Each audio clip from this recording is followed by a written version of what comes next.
আমাদের যদি দুর্বলতা থাকে অন্যরা রাজনীতিতে অন্যরা সেই সুযোগ নেবে। সুতরাং নিজেদেরকে শক্তিশালী করতে হবে, সংগঠন শক্তিশালী করতে হবে। বাংলাদেশ জাতীয়তাবাদী দল, বাংলাদেশ ন্যাশনালিস্ট পার্টি বিএনপি প্রত্যেকটা ওয়ার্ডে প্রত্যেকটা ইউনিয়নে শক্তিশালী করতে হবে। তৃণমূল থেকে আপনাদের যে কয়টা ওয়ার্ড আছে প্রত্যেকটা ইউনিয়ন আছে, শহীদ রাষ্ট্রপতি জিয়াউর রহমান তো সেই পথ দেখাই দিয়ে গেছেন। উনি নিজের হাত দিয়ে জাতীয়তাবাদী ছাত্র দল, জাতীয়তাবাদী যুব দল, জাতীয়তাবাদী স্বেচ্ছাসেবক দল, জাতীয়তাবাদী শ্রমিক দল, জাতীয়তাবাদী মহিলা দল, জাতীয়তাবাদী কৃষক দল, এই সকল দল কিন্তু শহীদ রাষ্ট্রপতি জিয়াউর রহমান ওনার সংগঠন, ওনার প্রাণের দল, বাংলাদেশের সবচেয়ে জনপ্রিয় দল বিএনপি। নগরকান্দায় আমাদের ছেলেমেয়েরা নতুন করে স্পোর্টসে সবগুলো রাউন্ডে কিন্তু তারা প্রথম হয়েছে। এই পদক্ষেপগুলো নিয়েছেন বাংলাদেশের যে নতুন প্রজন্ম আছে, আমাদের বেশিরভাগ যে ছাত্র সমাজ যুব সমাজ আছে, তাদের ভবিষ্যতের কথা চিন্তা করে কিন্তু বাংলাদেশ সরকার এই কাজগুলো করেছে। কিন্তু শহীদ জিয়ার এবং জিয়া পরিবারের যারা শত্রু 1971 সালে মুক্তিযুদ্ধ কাল থেকে এখন পর্যন্ত যারা এই জিয়া পরিবারের শত্রু, যারা বাংলাদেশে গণতন্ত্রের শত্রু, যারা বাংলাদেশে একটি স্বাধীন সার্বভৌম একটি শক্তিশালী সরকার থাকুক তারা চায় না, তারা জিয়া পরিবারের বিরুদ্ধে এখনো কিন্তু ষড়যন্ত্র চালিয়ে যাচ্ছে। এই ষড়যন্ত্র আমাদের যে কোনো মূল্যে মোকাবেলা করতে হবে।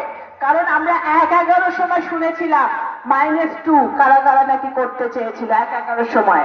আজকে এই ফ্যাসিবাদের দোসরদেরকে, ফ্যাসিবাদকে আমরা গত 17 বছর যারা এই বাংলাদেশের মানুষকে শোষণ করেছে, নিপীড়ন করেছে, খুন গুম করেছে, দুর্নীতি চাঁদাবাজি করেছে, তাদেরকে আন্দোলনের মাধ্যমে জুলাইয়ের অভ্যুত্থানের মাধ্যমে তারা কিন্তু বিদায় হয়েছে। কিন্তু সেই দোসররা কিন্তু এখনো বসে আছে, তারা কিন্তু এখনো চারপাশে বসে আছে, আমাদেরকে ষড়যন্ত্র করছে যাতে সরকার, বর্তমানে যে সরকারটি 2/3 ভোটে নির্বাচিত হয়েছে, বিশাল জনসমর্থনে নির্বাচিত হয়েছে, সফলতা না হতে পারে, সেই জন্য সেই ষড়যন্ত্র কিন্তু চলমান আছে।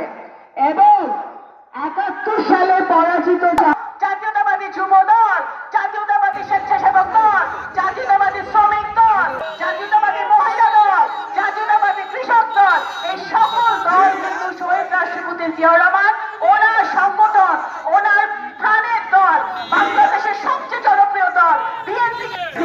নগরকান্দায় আমাদের ছেলেমেয়েরা নতুন করে স্পোর্টসে সবগুলো রাউন্ডে কিন্তু তারা প্রথম হয়েছে।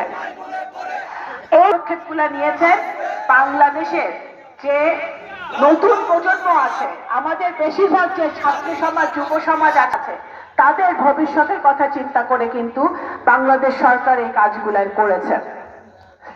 কিন্তু শহীদ জিয়ার এবং জিয়া পরিবারের যারা শত্রু 1971 সালে মুক্তিযুদ্ধ কাল থেকে এখন পর্যন্ত যারা এই জিয়া পরিবারের শত্রু, যারা বাংলাদেশে গণতন্ত্রের শত্রু, যারা বাংলাদেশে একটি স্বাধীন সার্বভৌম একটি সরকার, বর্তমানে যে সরকারটি 2/3 ভোটে নির্বাচিত হয়েছে, বিশাল জনসমর্থন নিয়ে নির্বাচিত হয়েছে, তারা যাতে সফলতা না হতে পারে, সেই জন্য সেই ষড়যন্ত্র কিন্তু চলমান আছে।